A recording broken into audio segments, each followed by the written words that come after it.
Hai,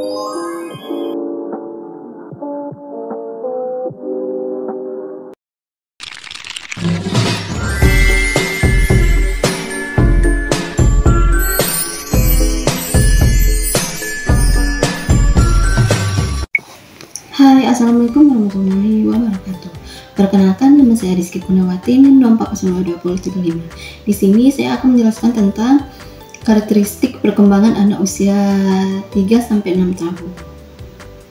Perkembangan development adalah bertambahnya kemampuan atau skill dalam struktur dan fungsi tubuh yang lebih kompleks dalam pola yang teratur dan dapat diramalkan sebagai hasil dari proses pematangan. Menurut Beckler dan Snowman, anak usia dini adalah anak yang berusia antara 3-6 tahun dari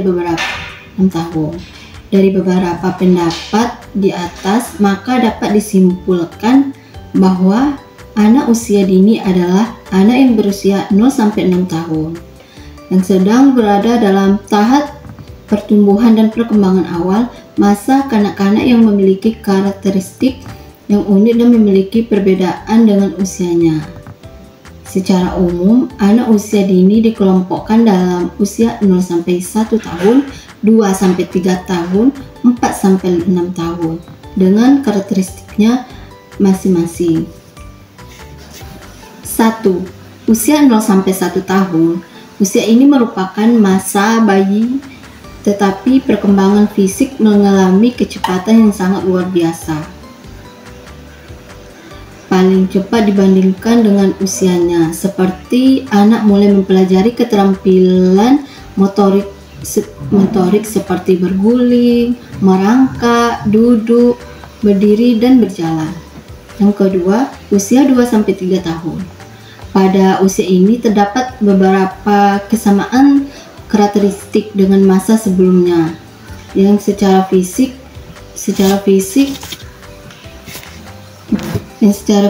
masih mengalami pertumbuhan yang pesat. Dengan usia ini, anak akan mulai mengembangkan kemampuan bahasa seperti berceloteh antara satu kata atau dua kata dan kalimat yang belum jelas maknanya. Yang ketiga, usia 4-6 tahun. Usia 4-6 tahun ini memiliki karakteristik yang berkaitan dengan perkembangan fisik. Anak sangat aktif melakukan kegiatan otot kecil dan otot besar seperti memanjat, melompat, dan berlari. Baiklah, di sini saya akan menjelaskan materi tentang karakteristik perkembangan anak usia dini dapat dilihat dari ciri khasnya. Yang pertama ada perkembangan jasmani, fisik, dan motorik. Yang dimana perkembangan fisik ini meliputi pertumbuhan tubuh anak usia dini seperti tinggi badan, berat badan, dan perkembangan organ tubuh anak. Sedangkan perkembangan motorik ini dibagi menjadi dua. Yang pertama ada motorik kasar, yang dimana motorik kasar ini kemampuan yang melibatkan otot besar, contohnya seperti berlari, berjalan, melompat, memanjat, dan lain-lainnya. Yang kedua ada motorik halus, yang dimana motorik halus ini kemampuan yang melibatkan otot kecil anak, contohnya seperti menggenggam, memegang pensil, menulis, meronce, dan menyusun balok. Yang kedua ada perkembangan kognitif, yang dimana perkembangan kognitif ini berkaitan dengan kemampuan berpikir anak. Contohnya seperti memahami, mengamati, dan cara memecah masalah.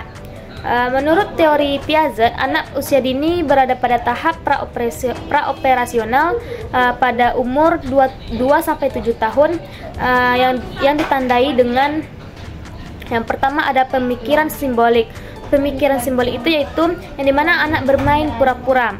Yang kedua ada egosentrisme, yang dimana egosentrisme ini anak sangat sulit untuk memahami sudut pandang orang lain. Yang ketiga, anak belum mampu untuk memahami konsep konservasi, yang dimana jumlah atau volume itu masih tetap sedangkan bentuknya sudah berubah. Yang ketiga ada perkembangan bahasa. Perkembangan bahasa yaitu berkembang sejak bayi, yang dimana melalui interaksi lingkungan dan keluarga. Perkembangan ini meliputi 5 hal. Yang pertama ada fonologi, yang dimana fonologi ini anak sudah bisa menguasai bunyi dalam bahasa. Yang kedua ada morfologi, yang dimana anak sudah bisa menggunakan kata-kata yang benar. Yang ketiga ada sintaksis, yang dimana sintaksis itu anak sudah bisa menyusun kata dalam kalimat. Yang keempat ada semantik, yang dimana semantik ini anak sudah dapat memahami makna kata dan kalimat. Yang kelima ada pragmatik. Pragmatik itu yaitu anak sudah bisa menggunakan bahasa dalam konteks sosialnya. Sedangkan yang keempat itu ada perkembangan berbicara. Perkembangan berbicara merupakan bagian dari perkembangan bahasa yang mencerminkan kemampuan anak dalam ekspresikan pikirannya dan perasaannya melalui kata-kata. Perkembangan ini meliputi ada 4. Yang pertama pada usia 1 tahun, yang dimana anak itu sudah bisa mengucapkan kata pertamanya. Contohnya seperti mama, papa, tidak, mau, makan. Sedangkan yang kedua itu pada usia 2 tahun, yang dimana anak itu sudah bisa sudah mulai menggabungkan dua kata, yang dimana anak itu sudah bisa mengucapkan mama makan, mama susu. Yang ketiga pada usia 3 tahun, yang dimana anak itu sudah dapat membentuk kalimat yang sederhana. Contohnya seperti mama mau makan, mama mau minum. Dan yang keempat itu pada usia 4 tahun sampai 5 tahun, anak itu sudah dapat berbicara dengan jelas tanpa terbata-bata. Baiklah, cuman itu yang dapat saya. Yang kelima, perkembangan emosi. Setiap orang mengikuti pola perkembangan emosi yang sama, sekalipun dalam variasi yang berbeda. Oleh karena itu, emosi anak kecil tampak berbeda dengan emosi orang dewasa, yang dimana anak kecil mempunyai ciri khas emosi tersendiri. Emosinya itu sangat kuat dan bersifat labil. Yang keenam ada perkembangan sosial. Perkembangan emosi mengikuti suatu pola, yaitu suatu urutan perilaku sosial. Perencanaan jadwal waktu pendidikan, sikap dan keterampilan sosial pada semua tingkat usia, kelompok sosial memberikan pengaruh yang besar pada perkembangan sosial. Pengaruh tersebut paling kuat pada masa kanak-kanak dan masa remaja awal. Oleh karena itu, memungkinkan peramalan tentang anggota dalam suatu kelompok sosial yang mempunyai pengaruh terkuat terhadap anak-anak pada usia tertentu. Yang ketujuh ada perkembangan spiritual dan moral. Perkembangan spiritual sangat bergantung pada lingkungan keluarga yang dipengaruhi oleh beberapa faktor, terutama faktor dari orang tua, pembiasaan, dan lingkungan, serta makanan yang dimakannya. Oleh karena itu, sebagai orang tua, kita harus melakukan pembiasaan dan menyediakan lingkungan yang kondusif bagi anak-anak, serta memberikan makanan-makanan yang halal. Karakteristik anak usia dini menurut beberapa pendapat, yaitu yang pertama, unik, di mana anak-anak memiliki sifat yang berbeda dengan satu dan yang lainnya, baik itu dari minat, bakat, bahkan potensi yang dimilikinya itu sangat berbeda-beda. Nah, contohnya, ketika guru menjelaskan tentang materi, ada 2 anak. Yang pertama anak A dan B.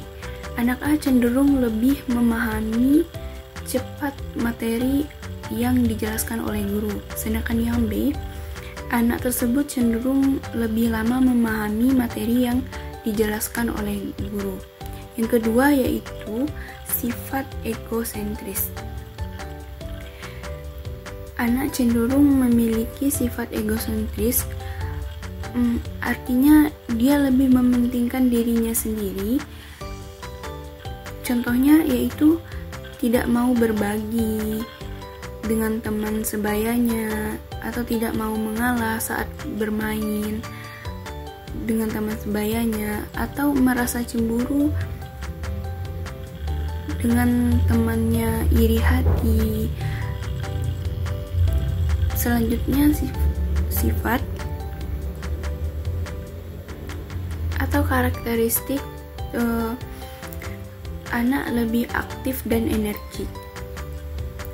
dimana anak lebih suka melakukan kegiatan atau aktivitas yang menyenangkan tanpa mengenal rasa lelah. Contohnya, anak tersebut bermain yang melakukan aktivitas fisik seperti bermain bola, berlari-lari, atau melompat. Anak cenderung tidak akan merasa lelah. Lelahnya itu hanya sedikit, tapi cenderung lebih banyak bermain. Selanjutnya, sifat rasa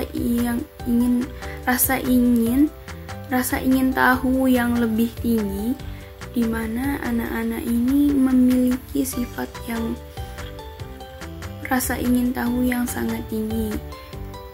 Jadi, anak cenderung menanyakan apa yang dia lihat, dia amati.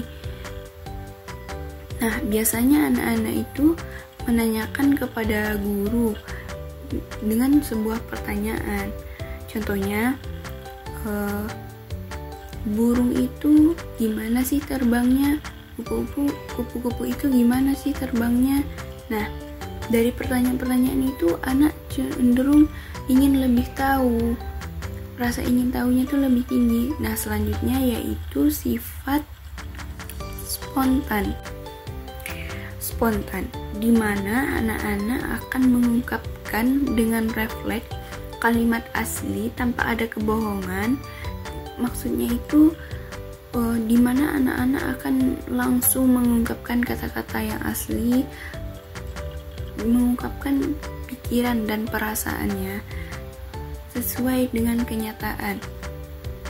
Nah, contohnya ketika anak melihat seekor kucing, anak akan cenderung menirukan suara kucing seperti miau miau.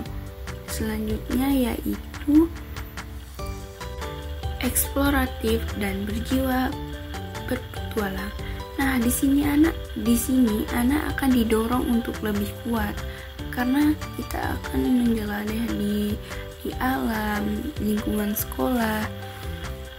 Nah, di sini anak akan mengamati, mencoba dan mempelajari hal-hal yang baru di alam sekitar.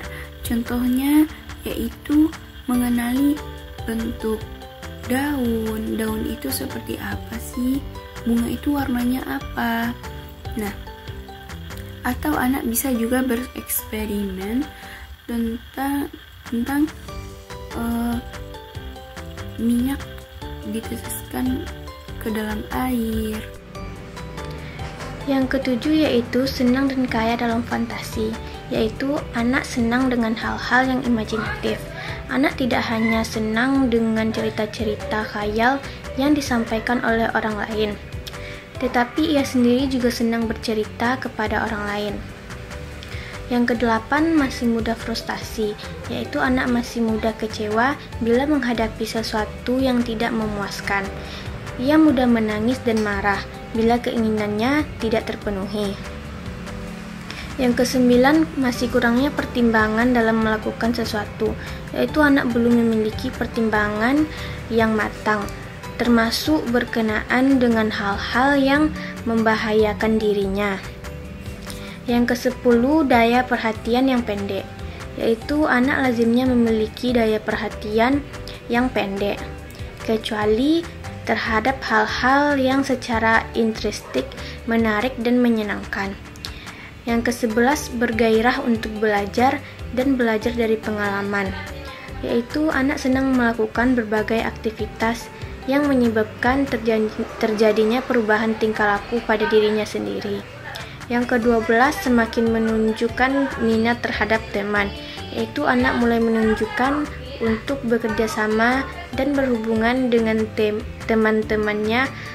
Hal ini beriringan dengan bertambahnya usia dan perkembangan yang dimiliki oleh anak. Sekian penjelasan dari saya. Terima kasih.